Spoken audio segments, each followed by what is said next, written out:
Hello दोस्तों। हमारे स्वर्गीय श्री ठाकुर सेन नेगी जी को तो सब जानते हैं दोस्तों, लेकिन कितने ही लोग जानते हैं उनके बारे में पूरी नॉलेज। बहुत कम लोग जानते होंगे, जहाँ तक मेरा ख्याल है बहुत कम, तो क्या 50% लोग तो नहीं जानते होंगे। तो आइए दोस्तों, जानते हैं उनके बारे में और कोशिश करते हैं उनके जैसा बनने का। ठीक है, सारे नए छोकरे कम से कम वीडियो को पूरा देखें। किन्नौर निर्माता स्वर्गीय श्री ठाकुर सेन नेगी जी के बारे में कुछ कहिए। स्वर्गीय ठाकुर सेन नेगी जी, जिन्हें अक्सर किन्नौर निर्माता के रूप में याद किया जाता है, हिमाचल प्रदेश की राजनीति और सामाजिक उन्नति के एक बहुत बड़े स्तंभ रहे हैं। उनका व्यक्तित्व और काम दोनों हाय बेमिसाल द। उनके बारे में कुछ मुख्य बातें नीचे दी गई हैं। 1. जन्म और प्रारंभिक जीवन। उनका जन्म किन्नौर के एक छोटे से गांव मेन हुआ था। वह अपनी कुशल शाम बुद्धि गांव और में। पढ़ाई लिखाई के प्रति लगन के लिए बचपन से ही जाने जाते थे। 2. प्रशासन से राजनीति तक का सफर। राजनीति में आने से पहले वह एक आईएएस ऑफिसर थे। उनका प्रशासनिक अनुभव इतना गहरा था कि उन्हें हिमाचल का चाणक्य भी कहा जाता था। रिटायरमेंट के बाद उन्होंने सक्रिय राजनीति में कदम रखा और कई बार हिमाचल प्रदेश विधानसभा के स्पीकर रहे। 3. किन्नौर के लिए योगदान। किन्नौर को एक पिछड़े इलाके से निकालकर विकास की राह पर लाने का श्रेय उन्हें ही जाता है, इसीलिए उन्हें किन्नौर निर्माता कहा जाता है। शिक्षा और जागरूकता। उन्होंने किन्नौर के लोगों को शिक्षा के प्रति जागरूक किया। अधिकार जनजातीय ट्राइबल लोगों के अधिकारों के लिए उन्होंने हमेशा आवाज उठाई। 4. व्यक्तित्व और आदर्श। ईमानदारी। उन्हें उनकी कतर ईमानदारी और असूलों के लिए जाना जाता था। कहा जाता है कि उन्होंने कभी अपने निजी स्वार्थ के लिए अपने पद का उपयोग नहीं किया। सादगी। इतने बाट पड़ौन पर रहने के बावजूद उनका जीवन एकदम साधारण और जमीनी था। वाह, एक ऐसी शख्सियत जिन्हें पार्टी की सीमाओं से परे हर कोई सम्मान देता था।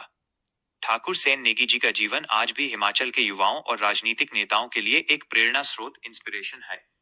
क्या आप उनके द्वारा लिखी गई किताबों या उनके किसी विशिष्ट स्पेसिफिक राजनीतिक किस्से के बारे में और जानना चाहेंगे? किताब मेरे पास है। क्या वो किसी पार्टी को सपोर्ट करते थे? यह एक बहुत ही दिलचस्प सवाल है, क्योंकि ठाकुर सेन नेगी जी की राजनीति किसी एक पार्टी की गुलामी तक कभी सीमित नहीं रही। उनका पूरा करियर सिद्धांत प्रिंसिपल्स पर आधारित था, ना कि किसी पार्टी की मेंबरशिप पर। उनकी राजनीतिक स्थिति को हम इस तरह समझ सकते हैं। 1. आजाद इंडिपेंडेंट उम्मीदवार। ठाकुर सेन नेगी जी ने कई बार इंडिपेंडेंट आजाद उम्मीदवार के तौर पर चुनाव लड़ा और जीता। उनका व्यक्तित्व इतना बड़ा था कि उन्हें किसी पार्टी के टिकट की जरूरत नहीं पड़ती थी। किन्नौर की जनता उन्हें उनके नाम और काम पर वोट देती थी। 2. जान संघ और जनता पार्टी का साथ। 1977 के दौरान, जब देश में इन बदलाव की लहर थी, तब वह जनता पार्टी के करीब रहे और यूएस दौरान उन्होंने स्पीकर का पद भी संभाला। बाद में उन्होंने बीजेपी भारतीय जनता पार्टी का भी समर्थन किया और बीजेपी बैक स्पीकर के रूप में काम किया। 3. शांता कुमार जी के साथ रिश्ता। उनका पूर्व मुख्यमंत्री शांता कुमार जी के साथ बहुत गहरा रिश्ता था। हालांकि उनके बीच वैचारिक मतभेद आइडियोलॉजिकल डिफरेंसेस भी होते थे, लेकिन शांता कुमार जी उनका बेहद सम्मान करते थे। उन्हें बीजेपी के कैमे में सम्मानित नजरों से देखा जाता था, लेकिन वह हमेशा अपनी आजाद सोच बरकरार रखते थे। 4. The king maker. वह हिमाचल की राजनीति में एक एज शख्स थे, जिन्हें हमेशा क्लीन पॉलिटिक्स का चेहरा माना गया। उन्होंने हमेशा आस पार्टी या विचारधारा का साथ दिया जो हिमाचल और ट्राइबल एरियाज जनजातीय क्षेत्रों के हितों की बात करती थी। निष्कर्ष, वह टेक्निकली बीजेपी और जनता पार्टी के करीब रहे, लेकिन उनकी असली पहचान एक इंडिपेंडेंट थिंकर और किन्नौर के मसीहा की थी।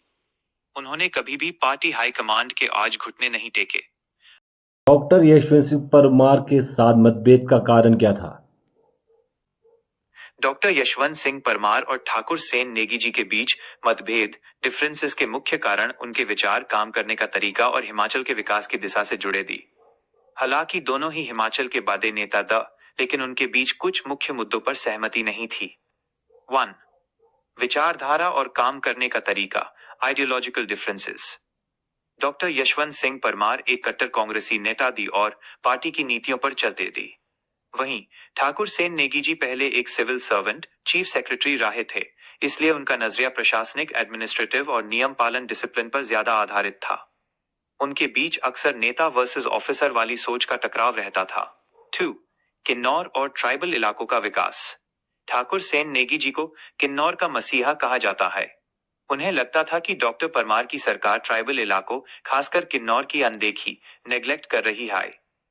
नेगी जी का मानना था कि उनके इलाके को विकास के लिए और ज्यादा ध्यान और रिसोर्सेज की जरूरत है, जिस पर डॉक्टर परमार के साथ उनकी अक्सर बहस होती थी। 3. राजनीतिक प्रतिद्वंदिता, पॉलिटिकल राइवलरी। ठाकुर सेन नेगी जी एक स्वतंत्र इंडिपेंडेंट नेता के रूप में भी काफी मजबूत थे। जब उन्होंने राजनीति में प्रवेश किया तो वो डॉक्टर परमार के एक बेड़े राजनीतिक विरोधी बनकर उभरे। विधानसभा में स्पीकर के रूप में उनकी निष्पक्षता और कड़ी मर्यादा अक्सर सत्ता पक्ष कांग्रेस के लिए मुश्किल खड़ी कर देती थी। 4. प्लेन स्पीकिंग और सिद्धांत। जैसा कि मैंने पहले बताया, नेगी जी अपनी साफ साफ बोलने की आदत के लिए मशहूर थे। वो डॉक्टर परमार की किसी भी ऐसी नीति की खुलकर आलोचना करते थे जो उन्हें सही नहीं लगती थी। डॉक्टर परमार को एक मजबूत और सख्त नेता माना जाता था, इसलिए दो बेद व्यक्तित्वों, पर्सनालिटीज का टकराव होना स्वाभाविक था। आपके पास जो किताब है, क्या वह उनकी लिखी हुई प्रसिद्ध किताब scheduled tribes of Himachal Pradesh है? अगर आप कहें तो मैं इस किताब के मुख्य पॉइंट्स पर चर्चा कर सकता हूँ। थैंक्स। वेलकम। ठाकुर सेन नेगी जी जैस नेता। तो देखिए दोस्तों, ऐसा नेता बनना है हमारे किन्नौर में भी किसी ना किसी को। ना तो उसको राजनीति से कोई मतलब हो, ना अपने घर के बारे में सोचे। ऐसा नेता बनना है, ना बीजेपी का हो, चलो वो चाहे बीजेपी का हो चाहे कांग्रेस का भी हो, कोई दिक्कत नहीं है, लेकिन अपना पर्सनल बेनिफिट कोई ना उठाए, ठीक है। अपने फायदे के लिए चुनाव नहीं लड़ना है। जिसने भी चुनाव लड़ना है आज से आगे आने वाले टाइम में, तो आपने वोट उसी को देना है जो सिर्फ लगे कि हाँ ये बंदा है जो गांव के भलाई के लिए सोचता हो। और अगर कोई भी बंदा हो जो सोचता होगा कि मैं ठेकेदारी करूंगा, पहले आऊंगा राजनीति में उसके बाद ठेकेदारी करूंगा, तो ये बिल्कुल नहीं चलेगा, ठीक है। उसी ने आना है राजनीति में जो सोचे कि 1 रुपये भी घर के लिए खर्च नहीं करूंगा, उसी व्यक्ति ने आना है और हमने उसी व्यक्ति को जिताना है, ठीक है। और हमारे आदर्श आदर्श तिथि जी को हम बहुत सम्मान करते हैं। आज भी हमारे दादाजी जानते थे, हमारे फादर जानते थे, हम जानते हैं। हमारे बच्चों को भी सिखाओ और नई पीढ़ी को भी सिखाओ कि ऐसा लीडर भी हमारे पास रह चुके हैं, उनके ही नक्शे कदमों पे चलना है दोस्तों। अपना व्यक्तिगत फायदा कुछ नहीं सोचना है, तभी राजनीति में आना है, वरना बिल्कुल जरूरत नहीं राजनीति में आने के लिए। राजनीति के बारे में और भी विषय पे बात करेंगे। फिलहाल आप लोग तिते जी के बारे में जानते हो तो अच्छी बात है, उनके ही नक्शे कदमों पे चलना है और उन्हीं बंदों को सपोर्ट करना है। बहुत जानकारियाँ मिलेगी आपको जीवनाई के द्वारा, गूगल के द्वारा। आज के टाइम में अगर कोई भी नहीं जानता हो ठाकुर सेन नेगी के बारे में तो सर्च करके भी पता करिए वो कैसे थे।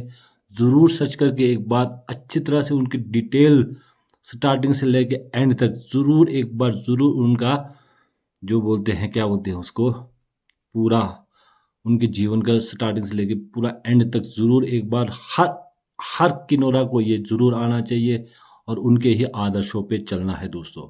वीडियो थोड़ा लंबा हो गया हुआ है, राम राम। फिर दोबारा लाऊंगा मैं राजनीति के बारे में टॉपिक लेके।